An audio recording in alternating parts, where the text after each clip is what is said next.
Hi everyone, welcome back to my channel. ഇന്ന് നമുക്ക് വളരെ എളുപ്പത്തിൽ തന്നെ നല്ല രുചികരമായിട്ടുള്ള ഒരു പുഡിംഗ് ഉണ്ടാക്കാം. ഇത് ജലാറ്റിനോ ചൈന ഗ്രാസോ ഒന്നും വേണ്ടാത്ത റവ പുഡിംഗ് ആണ് നമ്മൾ ഉണ്ടാക്കാൻ പോകുന്നത്. അപ്പോൾ എങ്ങനെയാണ് ഇത് തയ്യാറാക്കുന്നതെന്ന് നോക്കാം. ഇതിനു വേണ്ടിയിട്ട് ആദ്യം ഒരു പാത്രത്തിലേക്ക് 1 കപ്പ് പാലെടുക്കാം. ഫുൾ ഫാറ്റ് മിൽക്കാണ് ഞാനിവിടെ എടുത്തിട്ടുള്ളത്. ഈ പാല് തിളയ്ക്കാനായിട്ട് വയ്ക്കാം.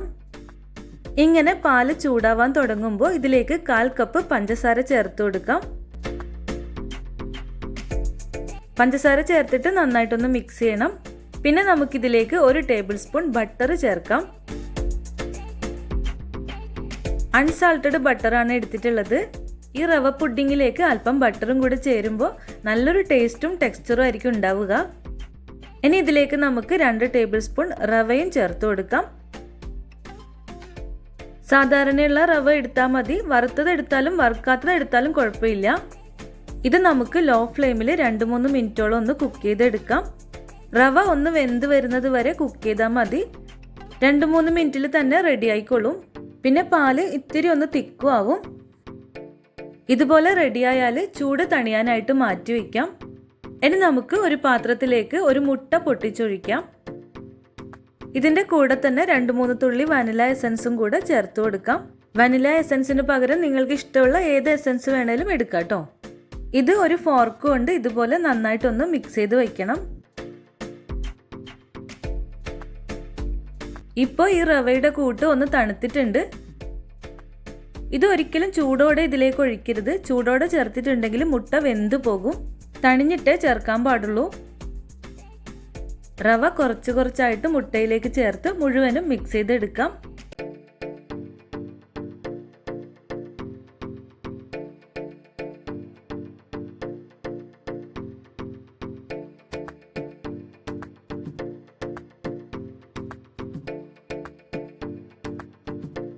ഇപ്പോൾ നമ്മുടെ റവ പുഡിംഗ് മിക്സ് റെഡി ആയിട്ടുണ്ട്.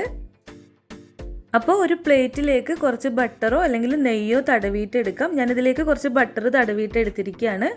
ഈ പുഡിങ്ങിൻ്റെ കൂട്ട് പ്ലേറ്റിലേക്ക് ഒഴിക്കാം.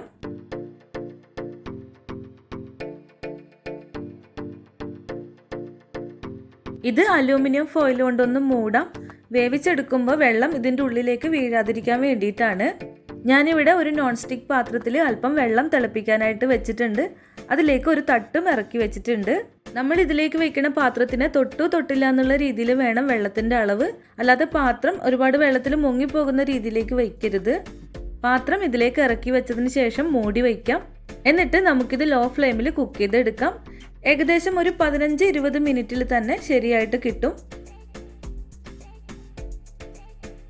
റെഡി ആയോ എന്ന് മനസ്സിലാവാനായിട്ട് ഒരു കത്തിയോ ടൂത്ത് പിക്കോ ഫോർക്കോ എന്തെങ്കിലും കൊണ്ട് ഉള്ളിലൊന്ന് കുത്തി നോക്കിയാൽ മതി.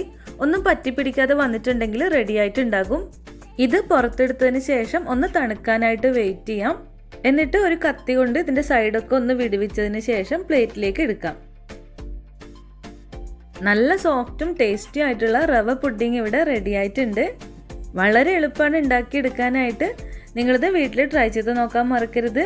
വീഡിയോ ഇഷ്ടമായാൽ ലൈക്ക് ചെയ്യണം, ഷെയർ ചെയ്യണം, കമൻറ്റ് ചെയ്യണം. സബ്സ്ക്രൈബ് ചെയ്യാത്തവർ ഉറപ്പായിട്ട് സബ്സ്ക്രൈബ് ചെയ്യണം. പുതിയ റെസിപ്പി ആയിട്ട് വീണ്ടും കാണാം. താങ്ക്